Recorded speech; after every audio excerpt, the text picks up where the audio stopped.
Do you want to be loved? No, this is not a trick question, nor is it a dating video. But I hope you'll stay with me for this because I think all of us are really driven by a need and a desire to be loved. A baby that isn't held and cared for and loved can die, and they call it failure to thrive. So, what role does that play in our lives as adults? I'm Brenda, Florida, life coach and lifestyle advisor, and we're going to talk today about one of the most important things that we could possibly talk about, and that is love.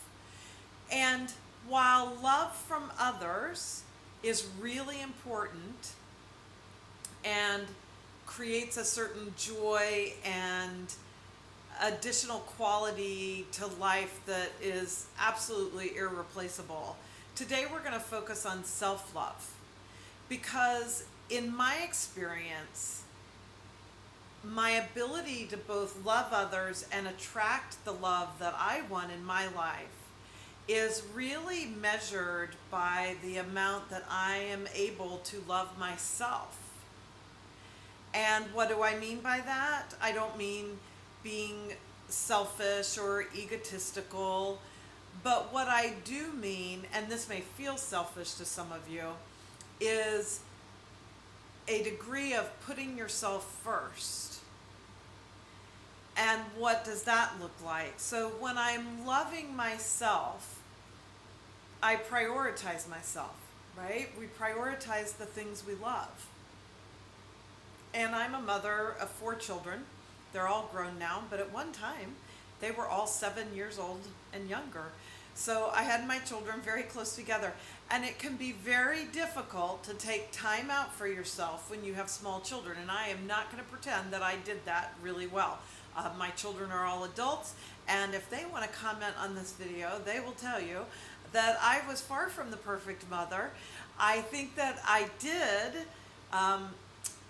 express to them that they were loved.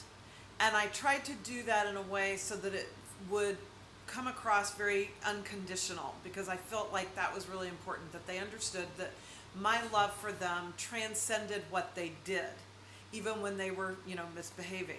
So is there discipline? Yes, of course. But that doesn't have to change the fact that I love you, right? So it's the idea of loving the person and not liking the action that they took, if it's a discipline issue, or even as adults. I have also been divorced twice. So in leaving those relationships, I had to pick loving myself because I was not thriving in those relationships over what my husband's wanted in this case, which was to stay married.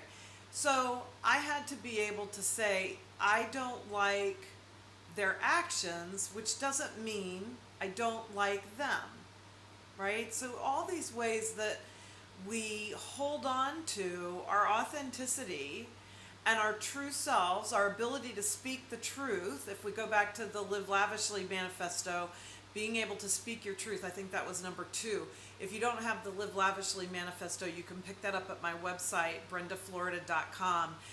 As soon as you sign up to be on my list, you'll get that link automatically in an email. And I did a video on that as well. But this idea of self-love and also being able to be truthful and true to yourself in relationships are not mutually exclusive. When I was younger, I had a lot of trouble with that. I felt like unless I was always putting somebody else first, prioritizing someone else, my children, my husband, my church, my friends, whatever, ahead of myself, I wasn't being loving. And that's really a distortion of what I think true love is, because in reality, we cannot love another. We can't show up fully for another when we are not loving ourselves. When I'm deprived myself, I can't go help someone else. So it's the classic, giving out of a full cup, the analogy of, on an airplane, you'd put your own oxygen mask on first before you help someone else, because I really have to be in my best place, the fullness of my own self-care and love, from that place, I can give to others very freely. And I can speak my mind or tell my truth or discipline my children and do it from a place of love, right? Because love isn't always about saying yes to everything. And it also means it's not saying yes to everything for myself. So it's not about self-indulgence. It's about finding that balance where I like to think of it as like being my own ideal parent. And doing and saying and loving myself completely unconditionally with the messages that I tell myself, right? That inner talk, which is often very critical, not an ideal parent. So how can I turn that into something that may say no? I may say, no, that's not good for me, and do that in love. Or to say yes and allow myself to do something. I'm going to do a video soon on just the whole concept of pleasure and the willingness to say yes to ourselves for the things that we love and feel good to us, but that's another video. So I want to wrap this up by just encouraging you to maybe just spend a few minutes every day sort of thinking, almost like a meditation, how can I love myself today? If I was my ideal parent, and I'm looking at me as this just beautiful creature, the way we all see our children, right? As these beautiful, lovely creatures, regardless of what they do. How would I treat myself? What would I say to myself? How would I encourage myself? What would I do for myself today? So experiment a little bit with that and tell me how that works and what comes up for you in the comments. I'd love to hear about that.